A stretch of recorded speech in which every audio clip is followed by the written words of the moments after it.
to the boar shed. We are in the shed, so it might be a little bit noisy, but hey, that's just how things are. So let's do that. I know you guys have been waiting for it. Here it is, Chris's 200 series. We're done. It has taken a while to get to this point. You know, just everything in the world these days is been challenging. But thanks, Chris, for your patience. And mate, I think we've put together something pretty darn cool here. Yes, it is a 200 series. Yes, you see them all the time, but hey, I really like this one and it looks freaking amazing now that it's done. It is a big build. That's why I got the job card here. So we're gonna do it old school style. Me standing here talking to you about a car. So let's get into it. First things first, chrome delete. We've done that. So black grille, black accents on, we're all anything chrome, black. So we've done that, that's done and dusted. At the front, ARB Summit bar, and as you can see, everything's in the new Raptor coat. So all the bar work, rails, steps, even the rear bar as well, which I'll get to, has been done. Don't forget, all your ARB gear maintains all your factory sensors and your camera, all of that stuff stays factory. We did do LED fog lights as well though in the bar, so that's been done. Let's turn the page and see what else is going on. Recovery points to suit on the bar as well. So that's not a standard thing if you do an ARB bar. Some bars do have standard recovery points on them. I can't even think off the top of my head, but that is an option. Definitely if you are going ARB though, you need to opt for that. Like I said, Raptor coated. In the bar we do have a 12,000 pound carbon winch as well. Now we have run in-cab winch controls for Chris at his request for that, and that is running through a panel on the inside, which I will get to. We did do the Factor 55 Ultra Hook, that was at Chris's request also, something we can do here.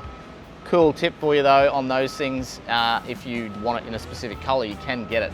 You might have to wait a little bit longer, but that is something pretty cool. I've got a green one on my 70. Lighting wise, Chris went with a bit of steady gear on this car. So he's got spotlights. We did do little side lights on the bar, the 13.4s, and on the roof rack, which I'll probably run you guys through that in a little bit. We've done a little bit up there, but let's one thing at a time. So GME UHF, we have done that. We did the four-wheel drive pack, which consists of a XRS 370C, and we do the 2.1 dB antenna, and we do the 6.1 as well. That comes in the kit. We do that as a kit when we do any of our UHFs, mostly running the GME gear. To accompany that though, on the bull bar, we do have the Selfie antenna, and that's running obviously through the Selfie phone booster system. Don't forget, it is a booster. It can't boost no signal. It's not an actual phone tower, it is a booster. So if you are looking for something like that for communications, make sure you look into it, do your research before you go and tick the box. I'm kind of just running through what's on the sheet, so if we jump around a little bit, my bad. We did do a buggy whip on the front also for Chris, because he is going to the desert in this vehicle. So that'll act as a pretty sick light, but it also has the sand flag on top. So it'll act as your sand flag and a light at the same time. Alrighty, let's move around to the rear. We've got the Kaymar rear bar on the back. Now, we did two different options for Chris because he wanted to interchange them. So at the moment, what you will see on the vehicle is the twin jerry can holder on one side and the spare holder on the other. We actually did do the spare wheel on the passenger side for Chris also. He's like, look, I'm not sure, whatever trip I want to go on, I'm just going to alternate between the twin jerry holder or the twin spares. That is definitely an option, guys. If you want to do something like that, you can. They aren't easily interchangeable though, so keep that in mind if you are looking to do something like that. It's not just a peel this one off, whack the new one on. It is a bit of a process. So have a look into it. What comes with that is a little bit of a camera relocation kit as well. That's part of the Kaymar system. So your reverse camera, which is obviously on the tailgate, then gets moved down onto the bar. That way, obviously, you can see out the back of the car. Okay, let's move into the tow pack. Pretty much on the 200, it's got inbuilt tow hitch in the chassis. But you won't get any wiring or anything like that from factory, so we had to wire a 12-pin plug /7, I think it was actually, in for Chris, and we've obviously done a Anderson plug for power to the rear. You might notice on the back I've got 3 Anderson plugs, literally stacked one on top of the other, so we've got 2 powers down the back for Chris for his van. And then he does have a extra solar in on the rear of the car as well. Keep things charged up in the vehicle. We'll get to that though. Let's move under the car for a little bit. DPF back torqued exhaust system has gone on, and that is going in and around the Brown Davis replacement tank. So if you didn't know, on the 200 series, they do run 2 tanks. Technically, it's utilized as 1 tank, but there is 2 separate fuel containers. So you've got 90 litres that's up under the body, and then you've got a 40 litre tank that's up under the rear, and your spare goes up under that, is probably what I'm trying to say. Yeah, under that, that makes sense. So you've got to drop your spare out, and then your fuel tank's above that. So what Brown Davis has done is they've gone, let's pull your spare out because you're putting a wheel carrier on the back, and we'll put a nice big tank up in there. So it goes from a 40 litre tank all the way up to 180 litres, which is huge. It gives this vehicle a 270 litre capacity for diesel. So lots of fuel available, and the torqued system obviously goes in and around that. Okay, like I said, jumping in and out and around. Let's move up to the roof rack for a second. We've got the road vision light bar on the front, and then we do have some steady work lights down the side, left and right, and on the rear of the vehicle as well. That's kind of very slimline. As you can see, Chris has gone the blunder top rooftop on his ARB base rack, which we did here. So the rack is quite elaborate because we've got a lot of lighting, but we also have a fair bit of power and solar feed up there as well. So we've got power for the rooftop. Because it is an electric rooftop tent, you can literally push the button and the thing goes up and down. So we've got power going up there, then we've got solar going up there, then we've got front light bar, left and right, and rear light bars on the rack. So there's a fair bit going on up on the top of this vehicle. And then on top, obviously, of the rooftop is the solar panel, which incorporates with the Safari system, which we'll get to. We're getting there. All right. Safari Armax snorkel has gone on. In conjunction with that, we have done Safari Armax ECU as well. Get this thing a little bit more juice flowing to those tyres. So if you guys didn't know, Safari offer a good warranty with their product, and it's obviously quite advantageous if you are doing it on a brand new car. So if you're interested in something like that, have a look into it or let us know and we can give you guys some details as well. Clearview towing mirrors, as I mentioned before, he is towing. Has a van, so Clearviews were a no-brainer for Chris. If you guys didn't know, this is if I didn't say, it's a Sahara, so it does maintain all your factory gizmos, heated. What's the other thing I'm thinking of? You know, when someone drives past you and the light comes on, that thing, lane departure monitoring, whatever it is. Wow. And it maintains all that stuff, your power fold, your normal up, down, left, right for your mirror adjustment. So Clearviews are on. Next thing we did was a bit of weather shields for him. So the bonnet shield and your weather shields for your windscreen for your windows as well. Wow, my brain is not working today. You can tell it's Friday. All right, one thing we did get done for Chris as well, Changi at A1 Detailing has ceramic coated the paintwork on this car. So that has been done. And then A little bit of interior love was the sand grabber floor mats. And I think we've done the Dingo Trails. They are a neoprene seat cover. So great for whatever really. Obviously wetness, they're good for that as well. But that's gone on inside the vehicle also. So keeping things nice and clean, and obviously you can just grab your mats and throw all the crap out on the floor if you want to clean it out. All right, let's move on a little bit on the interior of the vehicle. At the back, with the power system and the draw system that has gone in, I'm going to get to that. We do a little call light, so when you lift the tailgate up, I actually mount the light on the tailgate there. That way, it's a very popular working space for the 200 wagon, is when that liftgate goes up, and obviously you can bring the back down. You've got a nice bench right there, so worst thing is from factory, there's no lights at the back, so we add a call light at the rear, which gives you plenty of light in the back so you can see what you're doing. Hello, Charlie. Then what we got going on is a Blackview dash cam, front and rear on this one.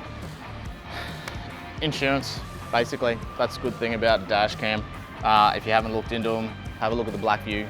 That's what we like to use. All right, talking about safety and things like that, we've also got a Red Arc Tow Pro. Like I said, we are towing, so Tow Pro is taking care of our electric brakes on the van. Then we have got a Scan Gauge 2, which is on the steering column dash top there. Chris wanted to be able to keep an eye on certain things.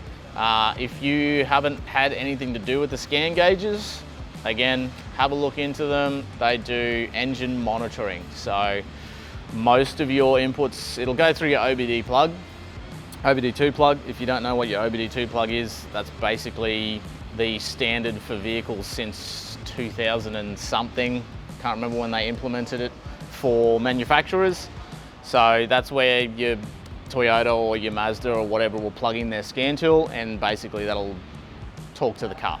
So what they do is they pick up that point, and that tells the guys everything that you need to know through your scan gauge.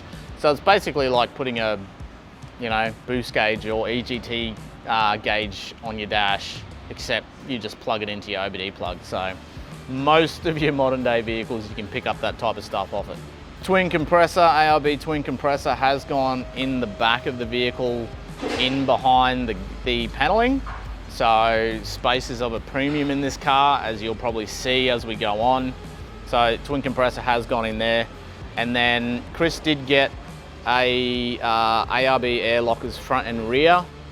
We didn't do those. We got our guys at Nunda, ARB at Nunda. They did the air locker system for Chris. We obviously did the air up down system for him with the twin compressor setup. Okay, let's talk about the GVM that has gone on to the vehicle.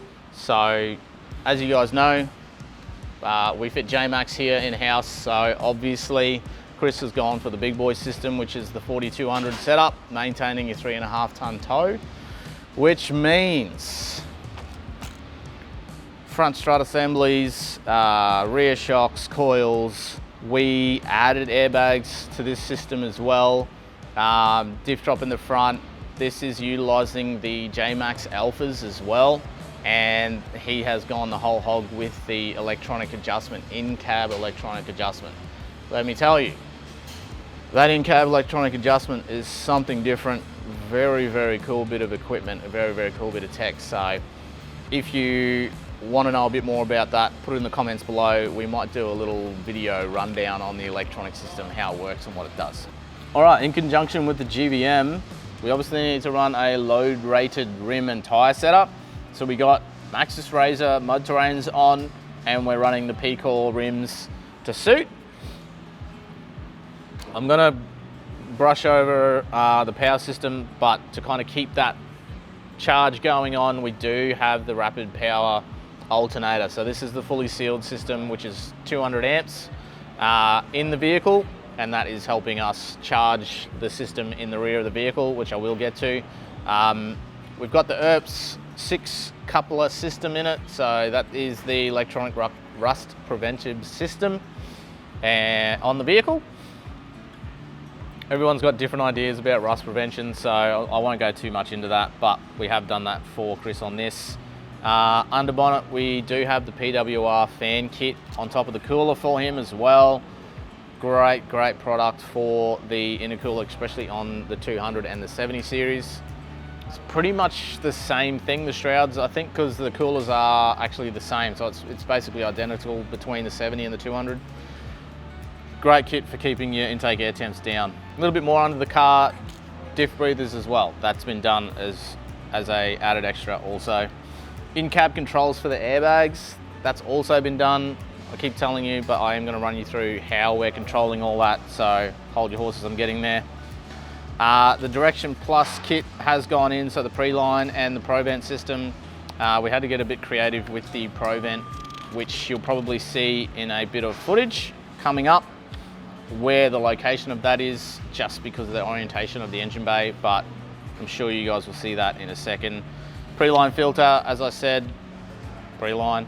That's got the sound and the little light on the inside of the vehicle to let you know if it actually has picked up anything. So it takes the guesswork out of it. You don't have to look at a glass or anything like that. It will tell you. All right, moving on. A little bit of gearbox work here with the torque converter lockup kit from Stock Lock. So this is a tri-speed one. Anyone who's kind of in the know of 200s and how they feel and torque converter system in these, the lockup kit just brings those trans temps right down, and obviously it's fantastic for towing. So naturally, a vehicle with this kind of weight and towing a van as well, it's definitely needs something like that to help it out. We did do a integrated HEMA system into the infotainment system on this one through Advanced ICE. So Chris can now obviously keep an eye on where he's at when he's out and about traveling. All right, as I keep mentioning, Chris is towing, so we've got a Safety Dave camera system. We've added an extra rear camera because Chris can't kind of see out the back of the vehicle. We've got one mounted on the rear of the car, so it looks out the rear screen, sorry. And then in conjunction with that, through that same display, Chris can then plug his van in, and he's got cameras on the van which will go through that, so he can see out the rear of the van as well. Also, Safety Dave tyre pressure monitoring system with that as well.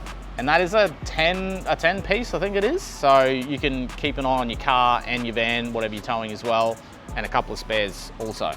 All on the dash, literally right there, tyre pressure monitoring, let you know where you're at with all your tyres. Back under the bonnet real quick, Fats Fab airbox has gone in as well. Those guys do a great bit of kit with those boxes, and obviously no dusting issues. Oh, underbody protection. So we did do our bash plate setup also, so front, middle and transfer case as well. Full bash plate get up from front to back. Okay, fantastic. We've kind of gone through the majority of things that have gone onto the vehicle. But what I want to talk about really quick is the interior of the vehicle and what we've done with the power system. So the power system is a setup that's done via Safari. So we had the box made up ourselves. So we came up with an idea with Craig at OTS up at the Sunny Coast on how to house everything. But the power system, we did work in conjunction with Safari for this. So it's utilizing their Scotty product. So what you got to understand though is it is a 48 volt system. So the power system itself and the batteries are actually 48 volts. It does have the equivalent of 600 amp hour worth of battery power in it. Battery power of lithium, that is. And this thing is running quite high power outputs. So we do have a 48 volt 5000 watt inverter. And then we're running the Safari twin induction cooktop. We do have their hot water system as well. Now these are all 240 volt components. So the hot water system's 240, the cooker's obviously 240 also. Hence why we need such a big battery capacity. Now what Scotty is doing though is he is drawing power from our alternator when we are driving, and it's transferring that from 12 volt instantaneously to 48 volt. And then he pushes power up to the batteries in the rear. It's a very, very smart product. It is bi-directional, so I'll try and keep this as simple as I can kind of explain it. So it'll transfer 12 volt to 48 volt and then vice versa. So Scotty is sensing what the start battery's at, and he's maintaining that battery at 12.8 volts at all time. So even when the car's stopped, it will draw power from the lithium setup in the rear and he'll push it to the front. And then vice versa, once the car starts, it comes from the alternator into the 48 volt system. So think of it as a very, very efficient power converter front and back. But the other good thing about it is that he can obviously sense how much power is going in, but how much power is going out. So if Chris is winching and he's in a really bad spot and he needs extra power, Scotty can seize that current draw through the front and he'll push power from the system in the rear, so from the 48 volt lithium setup, back through to the start battery to then obviously assist with winching as well. So it's a very, very smart system. I hope you guys enjoy having a look at what's there. There's a lot involved with that setup, so if you do want to know a bit more about it, please send us an email or have a look at our website as well. I mean, you can obviously have a look at Safari's website, but that's definitely a power system that is not for the faint-hearted. But yeah, this is our version of it. Those guys do their version as well. This is our version with the draw system and how it's been set up to suit Chris's needs. So that's basically a little bit of a rundown on that. Okay, so yes, the power system is quite elaborate. It does have a, I'm going to call it GPS and a SIM card as well. So that is an option that you can opt for, where basically now once the system's up and running, we can actually monitor it for you remotely and we can access it and we can see what's happening, how much power is going in and out, and you can actually, it kind of acts as a bit of a GPS tracker in the same breath to monitor where your vehicle is, all that type of stuff. That is an added extra to the system, but Chris has opted for it. So yeah, it's quite elaborate. There is a lot in it. So yeah, like I said, if you want to know more information about it, please give us a ring or literally jump on our website and we can talk to you guys a bit more about that. Okay, I think that's everything. Thanks, Chris. I think you've done a really good job, mate, of all the decisions that you've made on putting it together. Hope you guys enjoyed it. Like, share, subscribe, do all those things so that you are going to keep up to date with what's happening in the bore shed. And I'll see you guys later.